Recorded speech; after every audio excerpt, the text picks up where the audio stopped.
ऐसे आपको कई जादुई मंत्र आते हैं, बुलाइए उन्हें। भगवान सिर्फ हम जैसे ज्ञानियों को दर्शन देते हैं, तुझ जैसे अज्ञानी के सामने प्रकट नहीं होते। कोई होगा तो आएगा ना। धर्म के नाम पर खुली दुकानों में रोज करोड़ों का टर्नओवर होता है, उसमें से 1 करोड़ मुझे दे दो, छोटा सा हिस्सा है, अपनी दुकान के स्पेशल डिस्काउंट कूपन दूंगा। I object your honour. भगवान की निस्वार्थ सेवा को ये एक बिजनेस का नाम दे रहे हैं। सेवा? यहां सेवा कहां है सर? मंदिर के बाहर चप्पल रखने से लेकर प्रसाद मिलने तक सब कुछ बिजनेस है सर। नारियल खरीदो, फूल खरीदो, फल खरीदो, आरती करने से लेकर हवन करने के लिए अलग अलग रेट्स तय हैं। ये सब क्या है? बिजनेस ही तो है सर। फ्री में दर्शन करना धर्म है, टिकट लेकर दर्शन करना धर्म कहलाना चाहिए। रिसेशन के समय में जब दुनिया के सारे बिजनेस लॉस में जाते हैं, इनका धंधा डबल हो जाता है। मेरे जैसे कष्ट भोग रहे लोग इन्हें दक्षिणा देते हैं ताकि हमें सही रास्ता दिखा सकें। यही एक बिजनेस है सर जो कभी लॉस में नहीं जाता। ऊपर से ये लोग टैक्स नहीं भरते। क्यों स्वामी, सही कह रहा हूं? रिलैक्स, ठीक है, एक बात मान लेते हैं कि बिजनेस कर रहे हैं। अगर तुमने इंश्योरेंस प्रीमियम समय पे भरा है तो उनसे पैसे क्यों नहीं मांगते? ये स्वामी तुम्हारा नुकसान क्यों भरेंगे? बोलो। क्योंकि मैं इनको भी प्रीमियम भरता आया हूं। What nonsense you are talking? मैं जानता था कि ये सवाल जरूर पूछा जाएगा, इसीलिए मैं अपने साथ इसका प्रूफ लाया हूं। पिछले 18 सालों से जितने मंदिरों में दक्षिणा के नाम पर प्रीमियम भरता आया हूं, उन सब की रिसीट लाया हूं। इनमें से कुछ अपनी माताजी के कहने पर भरे और कुछ दक्षिणा अपनी पत्नी के कहने पर।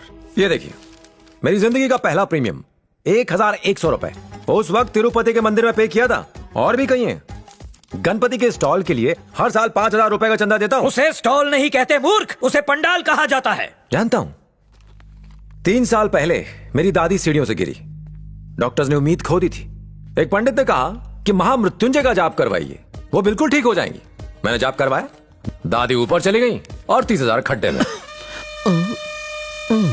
और सुनिए, दरगाह के लिए चादर, चर्च के लिए कैंडल्स, मंदिर में अगरबत्तियां, आश्रम में चंदे, पिछले 15 सालों में मैं इन सारी दुकानों पर 10 लाख से ऊपर खर्च कर चुका हूं। तेरा सर्वनाश होके रहेगा। इन पवित्र स्थलों को दुकान कहकर तू उनका अपमान कर रहा है। ये सब ईश्वर के घर हैं, जहां लोग अपने परिवार की सुख सुरक्षा के लिए चंदा देते हैं। तो फिर मेरे परिवार की सुरक्षा का क्या? उसके लिए तुम्हें भगवान से बात करनी पड़ेगी। स्वामी जी से बहस क्यों कर रहे हो? अच्छा, ख्याल नेक है।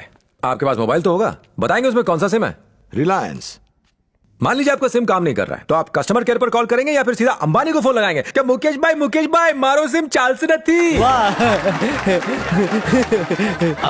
ऑर्डर। तुम्हारा मतलब ये स्वामी भगवान के ऑफिसर से? नहीं, ये किस एंगल से ऑफिसर्स हैं? नहीं, ये तो इनकी चेहरे को देख के तो लगता है कि ये सेल्समैन है, भगवान के कलेक्शन एजेंट। न्यायाधिपति जी, ये मूर्ख, अधर्मी और नास्तिक है। इस अधम को तनिक भी आभास नहीं है ये क्या कह रहा है। हम संत हैं, हम तो इसे क्षमा कर देंगे, परंतु इतने घोर पाप के लिए ईश्वर क्षमा नहीं करेंगे।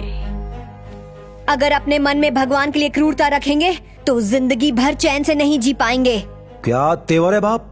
मेरे लिए चिंता हो रही है या फिर जज के सामने मुझे धमकी दी जा रही है? हमें तुम्हारी चिंता हो रही है। ऐसा है तो मेरा पैसा देकर के मैटर क्लोज कीजिए।